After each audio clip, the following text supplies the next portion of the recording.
Hi, this is Michael Yardney in our regular Rich Habits, Poor Habits webcasts. And I'm in Australia, and on the other side of the ocean, we've got Tom Corley, best-selling author in the United States. Welcome once again, Tom. It's great to be back, Michael. Now, Tom, today I'd like to talk a bit about a misconception, because a lot of people think that you don't have to work hard to become rich. They like the concept that your money is going to work for you, your property, your real estate, your shares are going to work for you. And it eventually gets that way. But Tom, in my study of the wealthy people, I've found you've got to work really hard till you build a big enough asset base that you don't have to work hard anymore. What have you found, Tom? Well, there's a reason for that, Michael. I found, most of the wealthy in my study had 65% of them had at least three streams of income, three sources of income. So they created three assets. Now, they didn't just create those three assets yesterday. They probably created those three assets over 20 years. And those three assets were generating enough income where it was providing them an enormous amount of wealth. So I found that they had multiple sources of income. That forces them to work a little bit harder because, it's not one job, you have three jobs. And also because your streams of income in many cases are your own businesses, even side businesses. There were some individuals who were wealthy in my study who were senior executives at big companies, but they had multiple streams of income from real estate and from other investments, and they had to manage those investments. So they were working around the clock. They were working 50, 60 hours a week. In fact, 44% worked 11 hours or more each week, more than the poor people. That's interesting. But interestingly, they were working to build a business or build assets that one day would give them passive residual income. In other words, income when they didn't work. I know how many hours, how many months, how many weeks you spent writing your first book, Rich Habits, without any pay. And now, years later, the royalty is still coming in. That's the same with real estate investors who work hard, save, get a deposit, and then eventually build an asset that increases in value, or stock investors who build a portfolio and then the dividends come in and the value of the shares come up.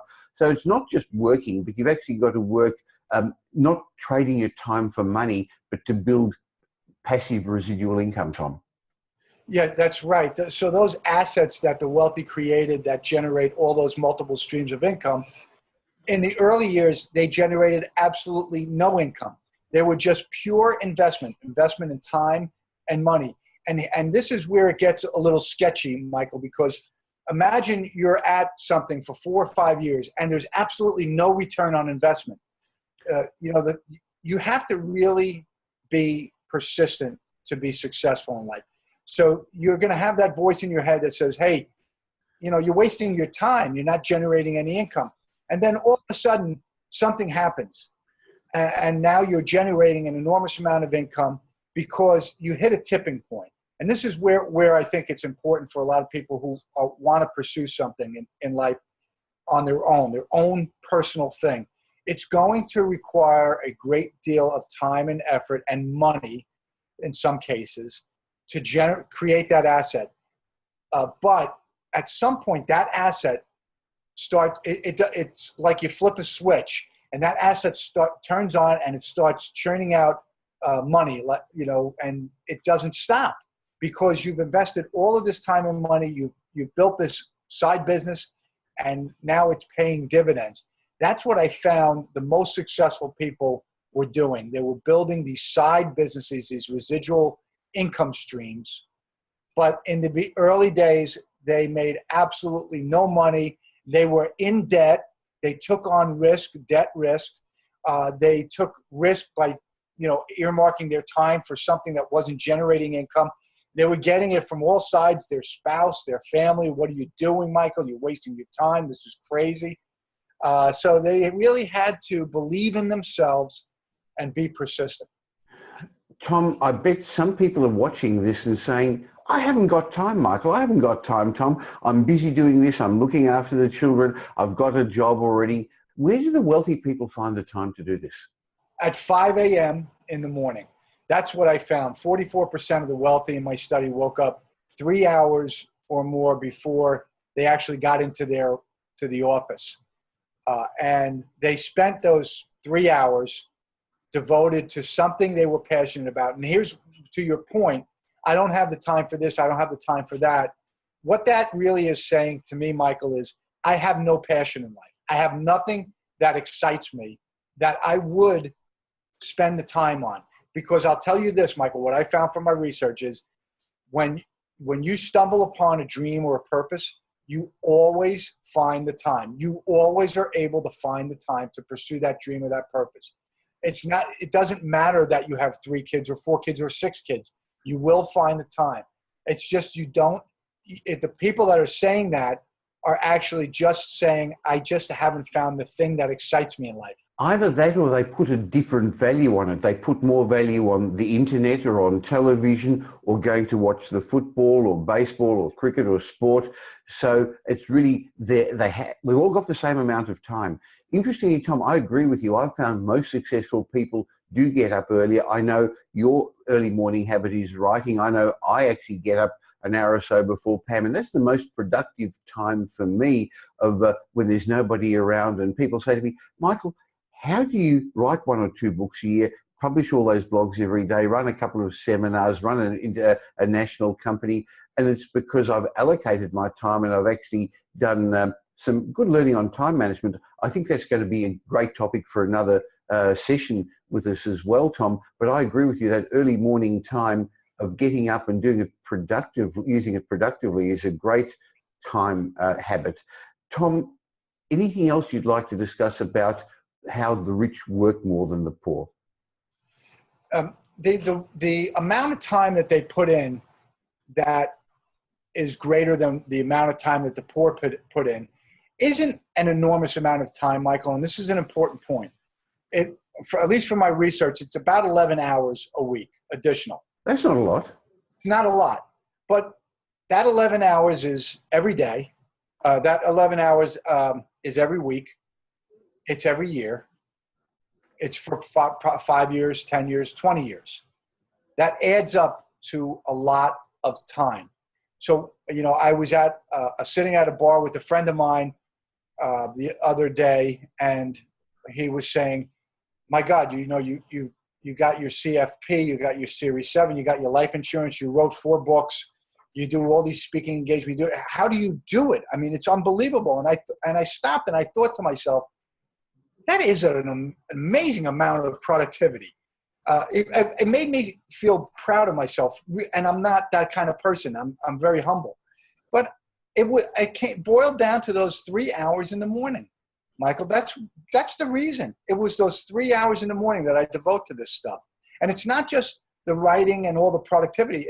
I devote about 30 to 60 minutes to health, too.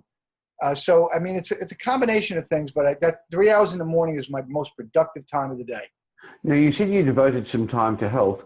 Tom, if one devotes time to exercise and health, how does that affect the way you work? Well, of course, what we now know, there's an abundance of research out there that shows that aerobic activity actually increases the amount of energy that you have every day. What it does is it amps up your metabolism while you're exercising, and then it creates a lower baseline. And that lower baseline means that you can function during the day at a lower metabolic rate than the average person can, simply because you spent 30 minutes a day doing aerobic activity. It lowers your metabolic baseline. It means you have more energy reserves for the whole day. There's plenty of studies out on this. Plus, I found that the exercise, particularly the aerobic exercise, increases the number of new brain cells that are born, and it increases the size of existing brain cells. It makes your existing brain cells healthier. So, I mean, and here's the thing. When your brain cells get healthier, that translates into a higher IQ. You become more intelligent. So you want to exercise. So there's still hope for me, Tom, is there? There's hope for all of us. Tom, one of the things I've noticed is when we talk about people working harder, it's not always physical work. Some of it's study, some of it's learning. That's a separate sort of work. But the other is networking, Tom. That's a great form of work, isn't it? Yeah, and what I found in my research, Michael, was that the wealthy averaged about 5 hours a month networking. So they were engaged in some type of networking activity. It might be, a small business group, a nonprofit, a volunteer group. It might be that they're on the board of directors of some organization. They might be networking in a formal networking group or a mastermind group. There's any number of things. I've counted about 15 different ways that the rich network, but they all do it. So obviously we should be doing it if we want to be successful, right? Definitely, Tom. I think one of the other things we should mention is that the rich people find time to exercise, they find time to work more, but they also find time for their family. But a very important thing, and we spent some time together at Wealth Retreat with some of the wealthiest people in Australia, people in my mentorship group, and we found another thing they do, I know you do, I know Pam, you and Denise do, Pam and I do, is we also find time to give back to the community. It's not just about money, it's not just about how many toys you've got or how many properties or shares you've got, is it, Tom? No, actually, it's probably the number two goal of mine is to the reason I want to become so successful in this Rich Habits business of mine is because I know if I can become a brand name and become really widely known, I can use my celebrity, so to speak, to help some of the nonprofits that I care about in my community. I can have a book signing and 1,000 people will show up and buy the books, and that will go to the nonprofit. And that's something that's very important, and that's what the rich people have that poor people don't, is they have this gravitas. They can draw people in. They can pull people in. You do the wealth retreats. You're successful. You do the wealth retreats. You are able to pull people in.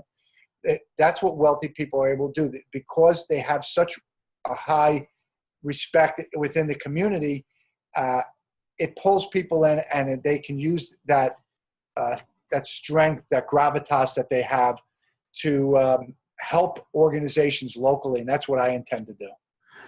Tom, I think that one of the things that changed my life was when I found a better purpose for money. I ruined the first half of my life chasing money for all the wrong reasons, to prove myself, to be better, because I didn't feel safe and secure. And that's all the wrong reasons. When I found a good reason for money, and it is for contribution and for helping others, Tom, it became my obligation to become wealthier. And I felt good about becoming wealthier because I could now contribute to my family, to my children, to my grandchildren, and the broader community. So I concur with what you said. Tom, thank you for spending the time today. We're having so much fun doing these sessions. I look forward to catching up with you again next week, and we'll discuss some more of the rich habits and the poor habits.